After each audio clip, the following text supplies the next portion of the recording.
Hello everyone, welcome to Merigodi TV. Please, if today is your first time to watch or listen to my video, don't forget to hit the subscribe button and also remember to press the bell sign. For those of you who don't already subscribe to this channel, thank you so much. To all my returning subscribers, thank you. I really appreciate each and every one of you. If you never see subscribe, what you wait for? In this channel, they always bring latest updates, current news, ogbonge matter, as it just say they happen. If you don't want me to miss any of these updates, just kindly press the subscribe button and the bell sign.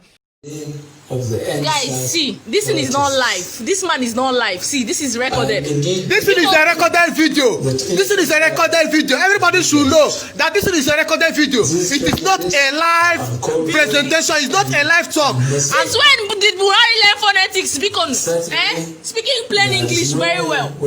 And if you watch this thing, they are even breaking this video. It's a recorded video they gave us. Of the youth. The ones you know that this is not a live presentation. Mr. President, enshrined in Section 40 of our Constitution and other enactments.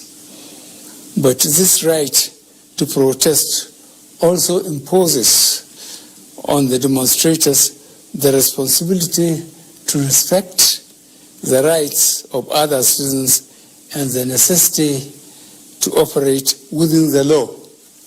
As a democratic government, we listened to and carefully evaluated the 5-point demands of the protesters.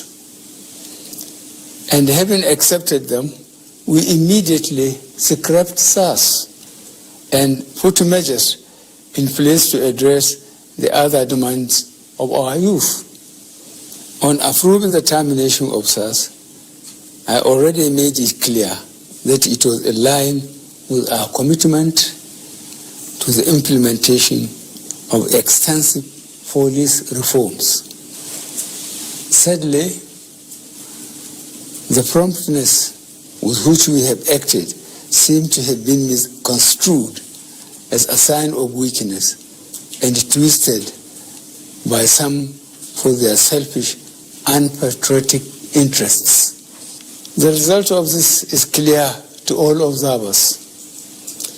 Human lives have been lost. Acts of sexual violence have been reported. 2 major correctional facilities were attacked and convicts freed. Public and private properties completely destroyed or vandalized. The sanctity of the palace of a peacemaker, the Oba of Lagos, has been violated. So-called protesters have invaded an international airport and in the process disrupted the travel plans of fellow Nigerians and our visitors. All this executed in the name of the End SARS protests. I am indeed deeply pained that innocent lives have been lost. These tragedies are uncalled for and unnecessary. Certainly, there is no way whatsoever to connect these bad acts to legitimate expression of grievance of the youth of our country. The spreading of deliberate falsehood and misinformation through the social media in particular, that this government is oblivious to the pains and plight of the citizens is a ploy to mislead the unwary within and outside Nigeria into unfair judgment and disruptive behavior. On the contrary, both our deeds and words have shown how committed this administration has been to the well-being and welfare of citizens, even with the steadily dwindling revenues and the added responsibilities and restrictions due to the coronavirus pandemic. Government has put in place measures and initiatives principally targeted at youth, women, and the most vulnerable groups in our society. These included our broad plan to lift 100 million Nigerians out of poverty in the next 10 years.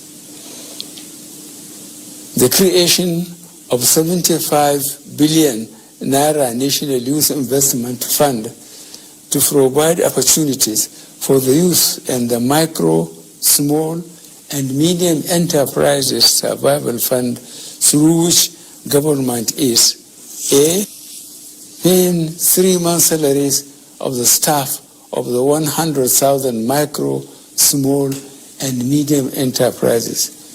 B, paying for the registration of 250,000 businesses at the Corporate Affairs Commission. C, giving a grant of 30,000 Naira to 100,000 artisans. And D, guaranteeing market for products of traders. These are in addition to many other initiatives, such as A, farmer money, B, trader money, C, market money, D, N-Power, E, N-Tech, and F, N-Agro. No Nigerian government in the past has methodically and seriously approached poverty alleviation like we have done. With regards to the welfare of police personnel, the National Salaries, Income and Wages Commission has been directed to expedite action on the finalization of the new salary structure of the members of the police force. The emoluments of other paramilitary services are also being reviewed upwards. In order to underscore the importance of education in preparing youth for the future, this administration has come up with a new salary structure and other incentives for our teachers. Let me at this point reaffirm the federal government's commitment to preserving the unity of this country. We will continue to improve good governance and our democratic process, including through sustained engagement. We shall continue to ensure that liberty and freedom, as well as the fundamental rights of all citizens, are protected. But remember that government also has the obligation to protect lives and properties, as well as the right of citizens to go about their daily businesses freely and protected from acts of violence.